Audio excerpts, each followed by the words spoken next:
ಇಂದು ನನ್ನ ಆತ್ಮೀಯ ಸ್ನೇಹಿತರು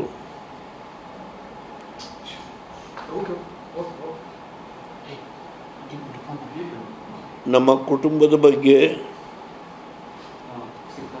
ಹೆಚ್ಚು ಅಭಿಮಾನವನ್ನು ಹೊಂದಿದ್ದಂಥ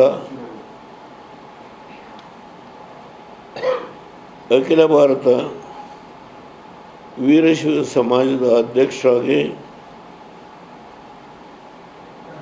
ಸುದೀರ್ಘವಾಗಿ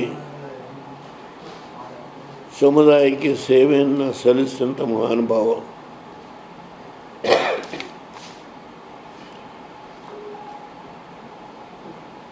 ಆರು ವರ್ಷ ದಾವಣಗೆರೆ ದಕ್ಷಿಣ ವಿಧಾನಸಭಾ ಕ್ಷೇತ್ರದ ಗೌರವಾನ್ವಿತ ಸದಸ್ಯರಾಗಿ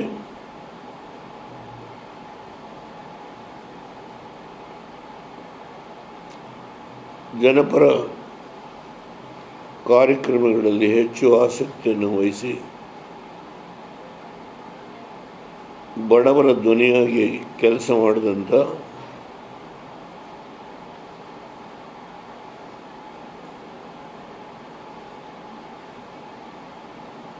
ತುಂಬ ನೋವಾಗುತ್ತೆ ನನಗೆ. ಕಾರಣ ಇಷ್ಟೇ, ಹಲವಾರು ಸಂದರ್ಭಗಳಲ್ಲಿ ನಾನು ಅನೇಕ ಜನ ಬಡ ಮಕ್ಕಳು ನನ್ನ ಹತ್ರ ಬಂದಾಗ ಅವ್ರಿಗೆ ಯಾವುದೇ ಅವ್ರ ಫೀಸ್ ಕಟ್ಟಲಿಕ್ಕೂ ಶಕ್ತಿ ಇಲ್ಲ, ಅವ್ರಿಗೆ ನೀವು ನಿಮ್ಮ ಸಂಸ್ಥೆಗಳಲ್ಲಿ ಇಂಜಿನಿಯರಿಂಗೋ ಮೆಡಿಕಲ್ಗೋ ಸೀಟ್ ಕೊಡಿ ಅಂತೇಳಿ ನಾನು ಕಾಗದ ಕಳಿಸಿದಾಗ ಎಲ್ಲ ಸಂದರ್ಭದಲ್ಲಿ ಅವರು ಗೌರವವನ್ನು ಕೊಟ್ಟು ಆ ಮಕ್ಕಳಿಗೆ ಪ್ರವೇಶಕ್ಕೆ ಅನುವು ಮಾಡಿಕೊಟ್ರು. ಅಂಥ ಒಬ್ಬ ಆತ್ಮೀಯ ಸ್ನೇಹಿತರು, ಅತ್ಯಂತ ಹಿರಿಯ ಮುಖಂಡರು, ಅಖಿಲ ಭಾರತ ವೀರಶೈವ ಸಮಾಜದ ಅಧ್ಯಕ್ಷರಾಗಿ ದುಡಿದಂಥ ವ್ಯಕ್ತಿ ಇಂದು ದೈವಾಧೀನರಾಗಿದ್ದಾರೆಂದು ತಿಳಿಯಬಂದಿದೆ.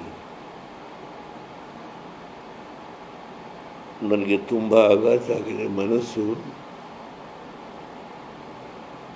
ತೀವ್ರವಾದ ಆಘಾತ. ಅದನ್ನು ಕೇಳಿದಾಗ ಮನಸ್ಸಿಗೆ ನೋವಾಯಿತು. ಬರೀ ನಾನು ಟ್ವೀಟ್ ಮಾಡೋದು ಬೇಡ, ನಮ್ಮ ಮಾಧ್ಯಮ ಸ್ನೇಹಿತರನ್ನು ಕರೀರಿ ಅಂತೇಳಿ ಶಿವಕುಮಾರ್ ಅವರಿಗೆ ರಿಕ್ವೆಸ್ಟ್ ಮಾಡಿದ್ರು. ಅವೆಲ್ಲ ಬಂದಿರಿ ತಮಗೆ